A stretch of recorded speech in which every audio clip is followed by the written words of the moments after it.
Assalamualaikum warahmatullahi wabarakatuh. Salam sejahtera buat kita semua dan salam sehat untuk kalian semua.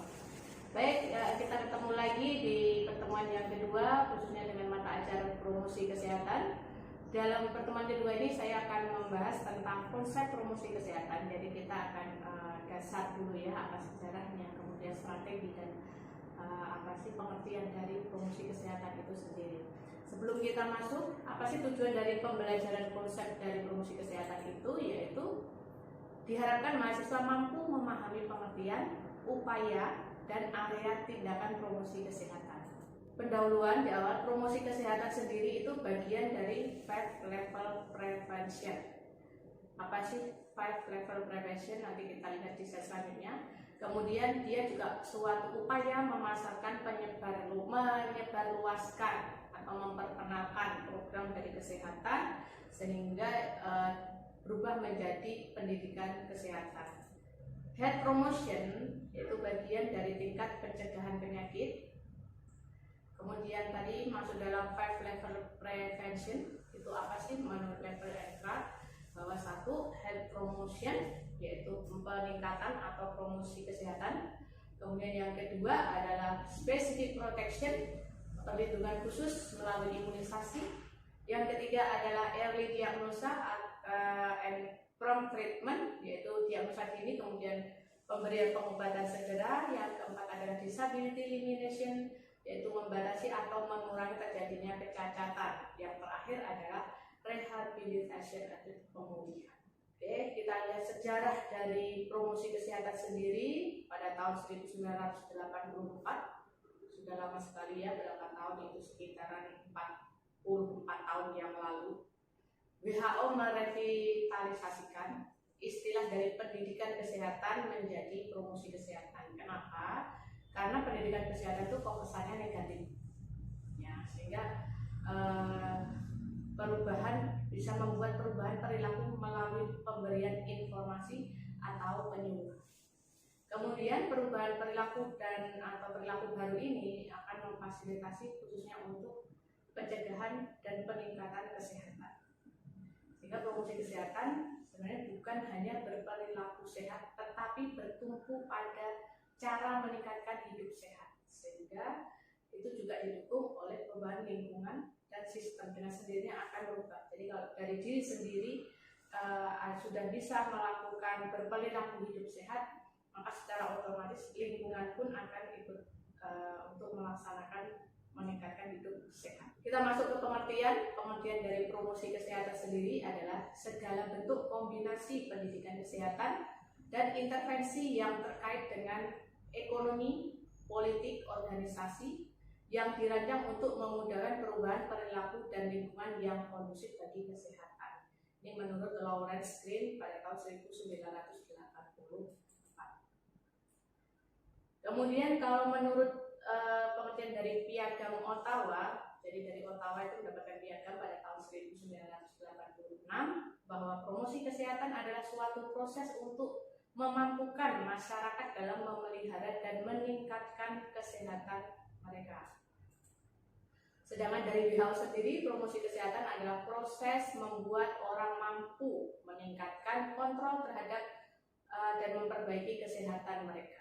Kemudian dari Yayasan Kesehatan Victoria pada tahun 1997 bahwa promosi kesehatan adalah suatu program perubahan perilaku masyarakat yang menyeluruh dalam konteks masyarakatnya. Jadi bukan hanya perubahan perilaku perorangan, tetapi juga perubahan lingkungannya. Kemudian dari Green on Ocean pada tahun 1998 bahwa promosi kesehatan adalah kombinasi berbagai dukungan menyangkut dari pendidikan, organisasi, kebijakan, dan peraturan perundang-undangan untuk perubahan lingkungan dan perilaku yang menguntungkan kesehatan. Kemudian ada visi dan misi dari promosi kesehatan untuk mencapai suatu program dari pembangunan kesehatan Indonesia sendiri. Nah, ini sudah diatur pada Undang-Undang Kesehatan Nomor 23 Tahun 1992 yaitu meningkatnya kemampuan masyarakat untuk memelihara dan meningkatkan derajat kesehatannya, itu baik fisik, mental, sosial, sehingga produktif secara ekonomi maupun sosial. Itu adalah visi dari promosi kesehatan itu sendiri. Kemudian misi promosi kesehatan itu ada 3. Jadi untuk mencapai visi tadi, ditetapkanlah misi dari promosi kesehatan itu, yaitu 1, advokat, advokasi, yaitu tujuannya adalah meyakinkan para penentu kebijakan atau pengambil keputusan. Kemudian mediat, menjembatani antara sektor kesehatan dengan sektor lain sebagai mitra. Yang ketiga ada enable atau memampukan, yaitu memelihara dan meningkatkan kesehatannya secara langsung atau melalui tokoh masyarakat. Jadi advokat ini tugasnya dari pemerintahan, baik itu dari kabupaten, mulai kabupaten, provinsi, ya, dan selanjutnya. Kemudian kalau dari mediat ini menjembatani antara sektor kesehatan dari tim teman-teman dari sektor kesehatan, di sektor lain bisa sebagai dari swasta maupun dari negeri. Kemudian memampukan atau memelihara dan meningkatkan kesehatan secara langsung ini dari individu sendiri, kemudian diikuti oleh masyarakat, masyarakat diikuti oleh tokoh masyarakat, ya itulah isinya. Kemudian sasaran dari promosi kesehatan sendiri itu secara individu atau keluarga, kemudian masyarakat, pemerintah, lintas sektor atau politisi atau swasta, kemudian petugas pelaksana program. Kenapa kita mulai dari individu? Karena individu itu sendiri adalah atau keluarga itu adalah lingkup terkecil atau bagian terkecil dari suatu masyarakat. Jadi berawal dari individu atau keluarga itu kita berikan promosi kesehatan, diharapkan perubahan perilaku yang hidup sehat tadi, sehingga masyarakatnya akan bisa mengikuti hidup sehat di lingkungan tersebut. Kemudian di masyarakat, untuk di masyarakat sasarannya kenapa di masyarakat? Karena kalau kita tidak dari dalam keluarga sendiri sudah hidup sehat, tetapi masyarakat tidak memfasilitasi, misalkan kalau buang sampah pada tempatnya, misalkan contohnya. Nah, padahal masyarakat harus mendukung bagaimana? Contoh ya, di masyarakat di lingkungan itu sediakanlah tempat sampah, baik itu yang organik maupun yang organik dipisahkan.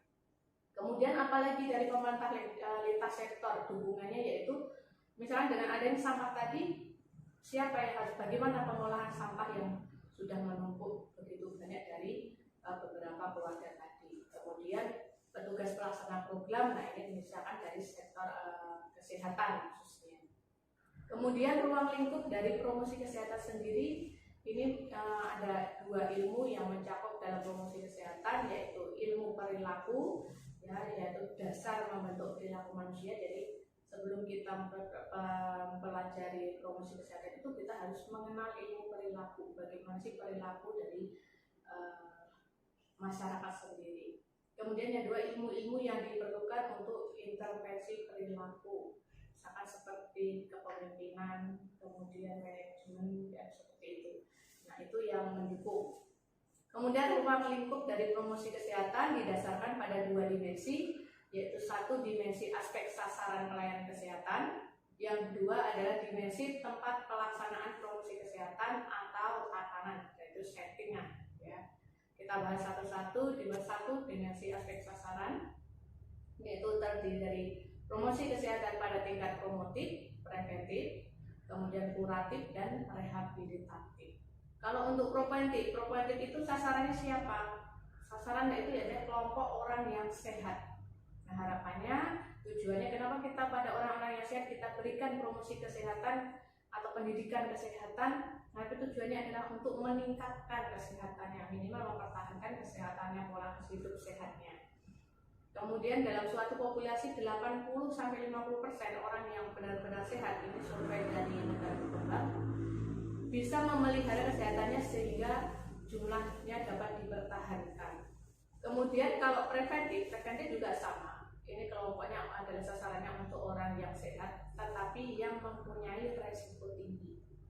Contohnya seperti ibu hamil, bayi, obesitas, PSK, ya, itu yang resiko tinggi bisa terkena suatu penyakit. Nah, tujuannya adalah mencegah agar kelompok tersebut tidak sampai jatuh sakit, ya, karena sudah memiliki resiko rentan. Nah, di sini ada masuk dalam primary prevention. Kemudian pada tingkat kuratif, sasarannya adalah para penderita penyakit, utamanya adalah penyakit kronis seperti diabetes mellitus, TBC, hipertensi. Ya, tujuannya adalah mencegah penyakit tersebut tidak menjadi lebih parah. Jadi kalau misalkan sudah tahu dengan diabetes mellitus, kita perlu promosikan kesehatannya, bagaimana sih cara pola dietnya, perawatannya pada diabetes mellitus. Kemudian bagaimana cara pengontrolannya, pemeriksaannya, cek labnya, dan sebagainya.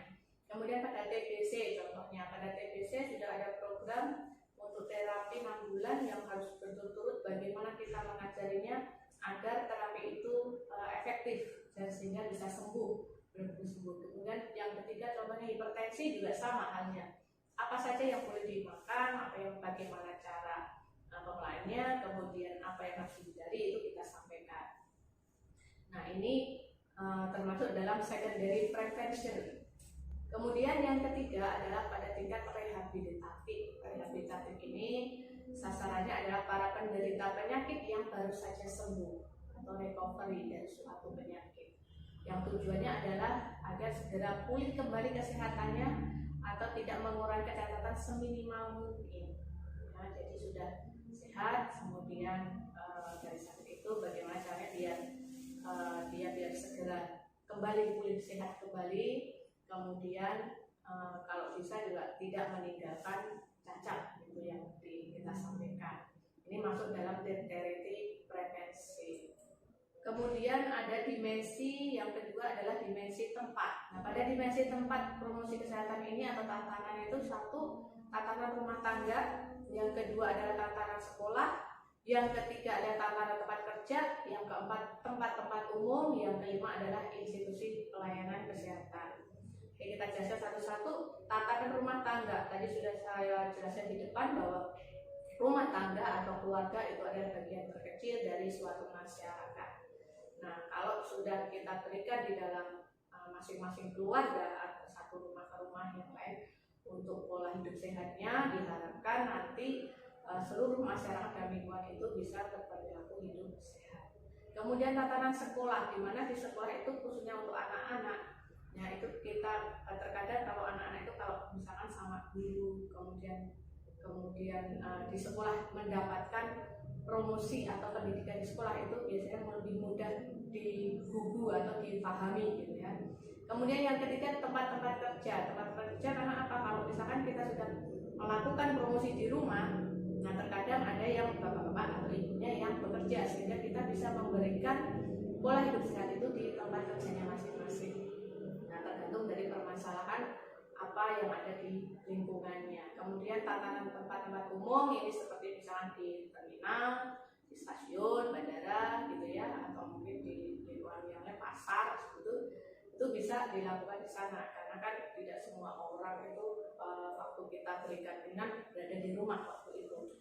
Kemudian tatanan institusi pelayanan kesehatan ini jelas karena di situ lingkupnya ada mayoritas orang yang sehat, sakit ya di situ dan sembuh. Mungkin yang masih sehat satunya adalah para tim pelayanan kesehatan, para medis.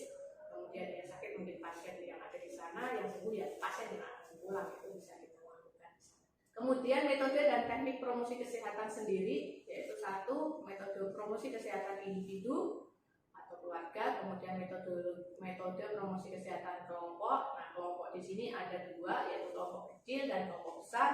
Kalau kelompok kecil itu jumlahnya 5-10 orang, kalau kelompok besar jumlahnya 15-50 orang. Nah, metode promosi kesehatan massal, nah itu suruh sama-sama biasanya menggunakan yang tersering menggunakan media media sosial, itu bisa ya dari elektronik ya. Nah, seperti itu. Kalau individu metodenya bisa face to face ya, seperti konsul langsung gitu kan. Kalau kelompok biasanya model seperti penyuluhan, tinggal kelompok-kelompoknya tadi yang besar atau yang kecil. Kemudian area promosi kesehatan ada 5, yaitu satu kebijakan pembangunan berwawasan kesehatan atau health public spesialis, kemudian mengembangkan jaringan kemitraan dan lingkungan yang mendukung. Yang ketiga, terorientasi pelayanan kesehatan. Kemudian yang keempat, meningkatkan keterampilan individu. Yang kelima adalah memperkuat kegiatan masyarakat. Peran promosi kesehatan di dalam kesehatan masyarakat, yaitu kita bahas dulu apa sih kesehatan masyarakat itu. Dari kesehatan masyarakat sendiri, yaitu public health adalah ilmu dan seni mencegah penyakit, memperpanjang hidup dan meningkatkan kesehatan melalui usaha-usaha pengorganisasian masyarakat untuk yang pertama memperbaiki sanitasi lingkungan, pemberantasan penyakit menular, pendidikan untuk kebersihan perorangan, kemudian pengorganisasikan pelayanan medis dan perawatan untuk diagnosa dini serta pengobatannya. Yang kelima adalah pengembangan rekayasa sosial untuk menjamin setiap orang terpenuhi kebutuhan hidup yang layak dalam memelihara kesehatannya. Sudah jelas ya, tidak perlu saya jelaskan. Anda sudah bisa mengartikan dari batasan dari kesehatan masyarakat ini. Kemudian hubungan antara sub bidang ilmu kesehatan masyarakat, yaitu dengan kita melakukan ada masalah-masalah yang ada di masyarakat, kemudian kita melakukan masalah di kesehatan, dengan di situ kita lakukan promosi kesehatan dengan pendekatan analisa kesehatannya, bisa secara epidemiologi maupun biostatistik. Kemudian diharapkan masalah-masalah yang ada di lingkungan atau di masyarakat itu sepertinya kesehatan lingkungan, gizi masyarakat, kemudian daya dekattif, kemudian pada penyakit menular dan tidak menular, kemudian kesehatan kerja, kesehatan reproduksi dan sebagainya itu bisa teratasi. Kemudian kalau menurut teori Blam, derajat kesehatan masyarakat itu dipengaruhi oleh faktor lingkungan, ya. Kemudian faktor perilaku, ada faktor pelayanan kesehatan dan faktor dari hereditas atau genetika. Nah, ini beberapa faktor yang mempengaruhi derajat kesehatan pada masyarakat. Dan perilaku tadi ada mampu dan mau untuk merubah pola cara hidup sehatnya. Kalau hereditas genetika yaitu memang karena keturunan, kemudian kalau pelayanan kesehatan jelas dari tim pelaksana program tadi. Kalau lingkungan berarti pendukung dari lingkungan masyarakat tadi yang saya contohkan, masalah membuang sampah pada tempatnya. Kalau lingkungan memang mendukung, masyarakat mendukung, memang sudah deal bahwa membuang sampah itu pada tempatnya, berarti sediakan tempat-tempat sampah di lingkungan yang ada, seperti itu.